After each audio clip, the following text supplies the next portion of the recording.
Andrew Barker from Medisanté. You're first in this session. This is a session we call vendor track. So we want to speak of things from the point of view of implementers, of vendors, of the entities that are deploying solutions.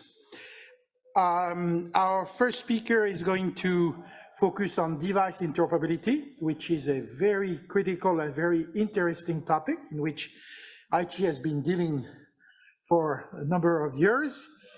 So I would like to look forward to what you're going to share with us. Then we will move into what's new in DICOM with Bjorn Nolte as a DICOM Working Group Chair and from Siemens SLE Liners. Then we will move to COSIR and sharing with us a little bit the European perspective and strategies with the European Commission, where COSIR as a vendor association is actively engaged. And we will finish with John Murky, that is going to discuss with us the document sharing evolution, where FHIR is being used to drive document sharing. So you will see how IHE has definite powerful strategies to combine non-FHIR SOAP as well as FHIR. So this is our program for this morning. Without further delay, Andrew, the floor is yours. Thank you, Charles. Thank you, Sophia, for getting me on the stage today. And I had to travel a total distance of 12 minutes. Just by chance, I live just along the lake. So I probably one of the closest delegates and speakers on stage. I swam, yes. And it was nice to hear the presentations this morning, Charles. I have, I believe, about 14 minutes to summarize what we're doing. But as an engineer, I'm a great believer in when something isn't broken, don't fix it. So I'm all for new technology interoperability, but I joined Medisanté a couple of years ago, and they were doing something special. We're based in Switzerland, in the north of Switzerland, with CERN, and we bring the hospital to the patient's home, and been doing that for several years across the world. So our main function is to help a patient be treated in their home, and the essence of this presentation is my belief that interoperability starts with the human interface with the system, which is the patient interface. If they cannot interoperate, we're failing them, and therefore the system fails. So I'm going to show you in a few slides our ability to enable self-measurement at home. And in the essence of not fixing existing systems, we work with many, many device manufacturers to upgrade their existing medical devices into cloud-based or IoT devices, transmitting data into the cloud and into clinical systems.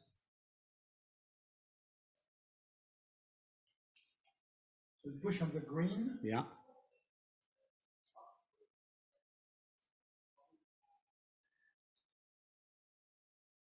Work from this room this morning.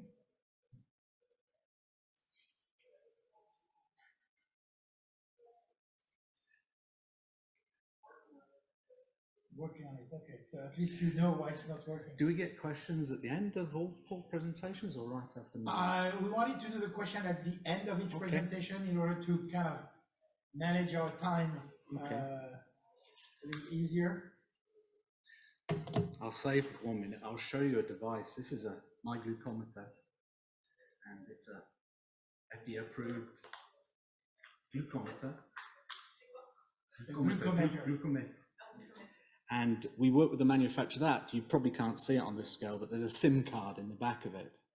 So we haven't that device has been on the US and European market for many, many years. All we do is upgrade it so that it delivers its data by cellular. We're good to go? Right, we're good to go. Yeah. So this device-human interoperability is key to what we deliver. We're essentially working with the care systems in primary, secondary, and what I call third care. And the problem with many of the systems that have just come into effect, particularly with the COVID pandemic, so-called wearables, is that the patients can't use them. And indeed, their carers nor the healthcare practitioners work very well. So the worst case scenario, you have a patient who's just left the hospital, going home, he's been given or told to go onto an app, download the app, enter passwords, take some measures, and of course the first thing it does, it fails. He has to phone the doctor or the nurse, and at scale that system doesn't work very well. So we say that the system has failed if the patient cannot deliver their data from their home. And also it's important to realize that the HCPs handling this system, particularly in an emergency situation, get overwhelmed very quickly. In many countries, and in some of the richer countries in the world, the patients simply cannot afford the wearables. They're often much more expensive than the equivalent medical device. I won't mention any manufacturers, but I'm wearing one tracker. I'm 20 years engineer of connectivity, and sometimes when this fails to connect to my phone, it takes me several minutes and a lot of lost hair, as you can see, to fix it. So how my mother does that, she's a nurse for 30 years. She's 96 years old, and of course she has no chance. She can hit me with a Skype call, no problem. But if her Bluetooth goes down, forget it.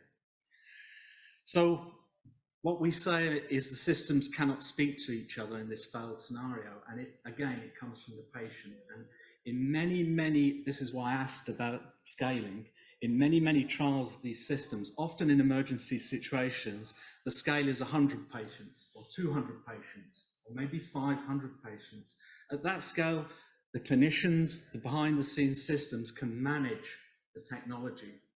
But when you scale it up to 1,000, 10,000, 100,000, the system begins to creak. And it particularly happened for the first time for us in France with some of the innovative telehealth systems pre-COVID. The final button on here is security and privacy. So by introducing apps and Bluetooth and let's say users who don't really know what they're doing, you invite hackers. So we say the hackable footprint of the system is compromised. When you allow, let's say, unauthorized apps or unauthorized entry into a poorly managed device, you're inviting hackable or let's say threat actors into your system. With a cellular device, they don't have that opportunity. It's a much more, it's a military grade communication system. So this is the solution that we've now deployed across the world, I should say, right across Europe. We work in all 4 continents, right from Australia, New Zealand, Korea, into Europe, across USA, removing this reduction of complexity at source. So if I give this glucometer I showed you to my mother, she knows, of course, she knows how to take a blood sample. Of course, there's still the clinical requirements of cleanliness and fasting and that the patient needs to be advised about. But all she has to do is put her blood sample in that device, and the data is sent to where the doctor wanted it to go in the format that the doctor dictates. And our system allows you to manage that device at a distance, so you get all the beauty of IoT. This is particular in some of the care settings where, for example, a patient is discharged from home with heart failure. In the few hours when they arrive at home, the last thing you need is a weigh scale that isn't connected to a Bluetooth, by Bluetooth to its cell phone. With IoT, you can tell remotely and completely blindly, a technician can tell if that device is communicating to the systems, so that you know it's the patient who's not weighing himself. It's not the system that's found. So Our system, the M+ hub we call it, it enables the physicians or the biomedical engineers to choose which data format they would like to receive the data in. And that comes straight out of the device. So if you decide on HL7 format, JSON format, that to come into your system, that is what will happen. And also, the device can be told to share its data load with multiple systems. So, for example, I mentioned primary and secondary care. The patient's journey in many healthcare systems will go between primary and secondary care with different standards, different formats required. These devices will send to multiple systems simultaneously in different formats, so that the patient's measurements are shared instantaneously with multiple systems. This is really useful outside of let's say, the immediate care setting in public health research and clinical trials as well. And as I mentioned earlier, most of our partners we work with in medical device manufacturers, we're using legacy devices. So they've been on the market, hardened, tried and trusted. We just enable them to transmit to the cloud. There are some bonus benefits from this. I mentioned cybersecurity is improved simply because there's no additional devices in the data chain. The source data, the data coming out of the device, can be agreed and managed to multiple healthcare practitioners in their systems. The privacy is enhanced because obviously the data is completely anonymous at source, so that there's no patient information on the device ever. There's no place for it, and there's no app to log into. When you measure, you don't log into a system. The device is preset to send its data to its endpoints. And the open API obviously allows us to, our partners and clients, to look into the devices. Large device fleets can be monitored completely remotely. That's it. I think I'm a couple of minutes early. I'm not sure if we're sharing this slideshow, but I put a lexicon in the next slide. Yeah, if you some of the wording. Yeah, submit it to Martina, who's on the corner here, and they'll go into we'll PDF it and share it. Are there any questions from the audience? I saw that a lot of new cybersecurity regulation emerge at the European level, at national level,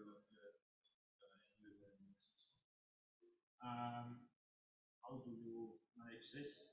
Yeah, we're lucky in that we evade most of those because our device and our platform has no patient information in it whatsoever. It has a device ID.